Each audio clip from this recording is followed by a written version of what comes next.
Lorsque Claude Lelouch a fermé les yeux pour la dernière fois dans l'après-midi paisible de Deauville, la France n'avait pas encore trouvé les mots pour lui dire adieu. Pourtant, un chiffre, révélé quelques heures plus tard, a figé tout le monde. Plus de 45 millions d'euros. Voilà la valeur de l'héritage qu'il laissait derrière lui.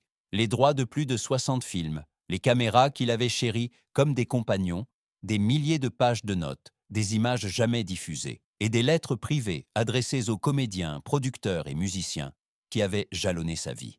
Mais ce n'est pas cette fortune qui a fait monter les larmes. C'est une petite boîte en bois sombre retrouvée sur son bureau.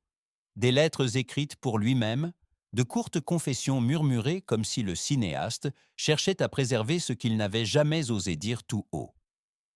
Car Lelouch avait une conviction, le cinéma n'est pas une lumière, mais une mémoire. Et dans ces pages fragiles, on découvrait un homme traversé de doutes, de regrets, mais aussi d'une tendresse bouleversante.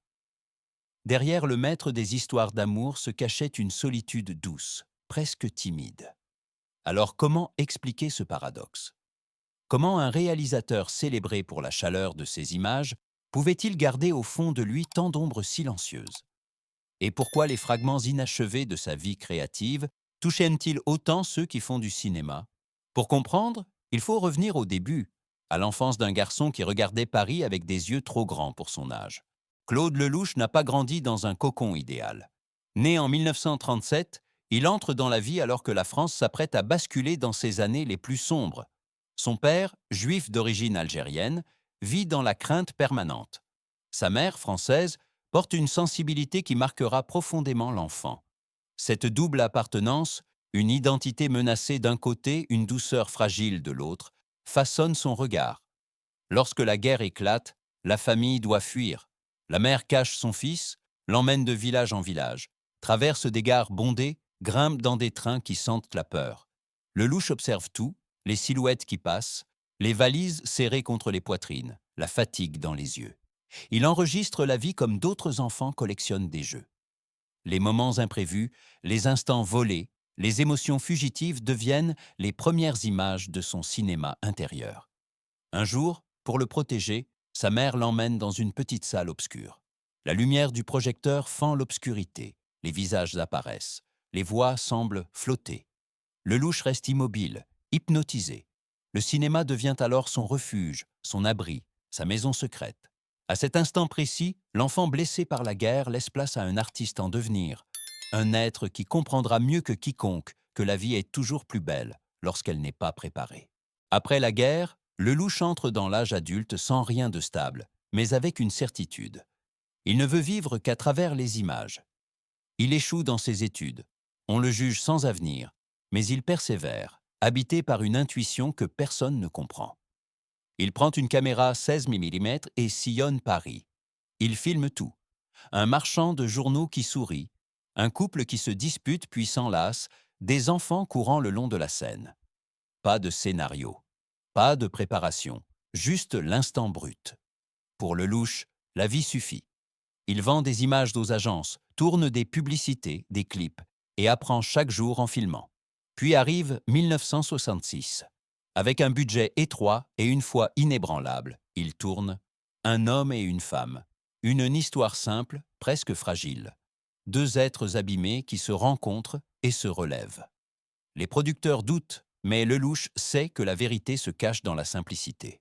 Ce film modeste deviendra bientôt un ouragan. À sa sortie, un homme et une femme bouleversent le monde entier. Une mise en scène épurée, une musique inoubliable, une émotion pure. Lelouch reçoit la Palme d'Or, 2 Oscars et entre dans l'histoire du cinéma. Mais cette gloire fulgurante devient une cage dorée. Les producteurs veulent une nouvelle histoire semblable. Le public réclame d'autres miracles. Les critiques, exigeants, scrutent le moindre faux pas. Lelouch, lui, refuse de se répéter. Il suit son instinct, son cœur, son besoin de vérité.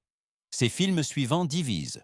Certains sont adorés, d'autres sévèrement critiqués. La France, souvent dure avec ceux qu'elle a portés trop haut, commence à douter de lui. Ses jugements pèsent lourd. Lelouch continue de créer, mais une peur silencieuse le ronge. Un jour, on ne croira plus à ce que je raconte. La lumière qu'il a portée commence à brûler. Derrière la caméra, la vie de Lelouch se fissure. Ses relations amoureuses s'effritent. Il aime trop fort, trop vite, trop profondément. Chaque rupture lui arrache un morceau de lui-même. Mais le drame le plus terrible survient avec la mort de sa fille Sabine, emportée dans un accident. Elle n'avait que 10 ans. Ce choc détruit Lelouch.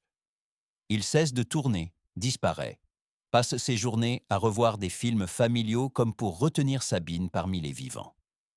Les films qu'il tourne ensuite portent une tonalité nouvelle, plus sombre, plus lente, plus blessée. Son énergie s'éteint, son regard s'assombrit. L'artiste flamboyant devient un homme qui avance avec prudence, comme s'il craignait que la vie puisse à nouveau le frapper là où il est, le plus vulnérable. Mais de cette nuit profonde naîtra bientôt une lumière inattendue. Contre toute attente, Lelouch revient. Plus mature, plus intense, plus libre. Les œuvres se succèdent, les uns et les autres, itinéraire d'un enfant gâté, la belle histoire, roman de gare. Il ne cherche plus le succès, il cherche le vrai. L'émotion retrouve sa place au centre de son art. Simultanément, Lelouch bâtit un patrimoine matériel colossal. Plus de 60 longs-métrages, des centaines d'heures de making-of jamais publiées, des archives musicales originales, des carnets de mise en scène, des caméras emblématiques, des droits et revenus accumulés sur plusieurs décennies. L'ensemble dépasse 45 millions d'euros.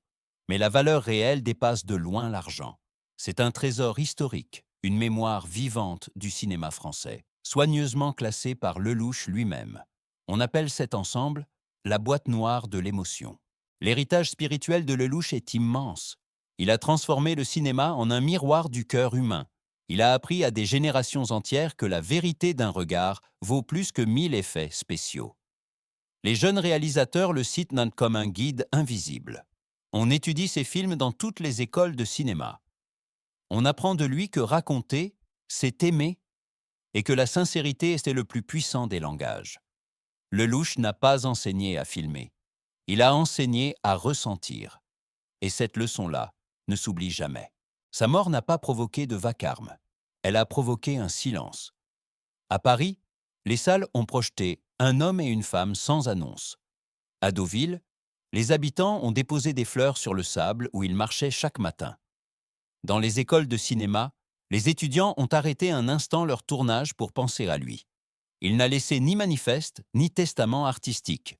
Il a laissé une certitude. Chaque personne blessée peut aimer encore. Chaque nuit finit par céder à la lumière. Chaque petite histoire mérite d'être racontée.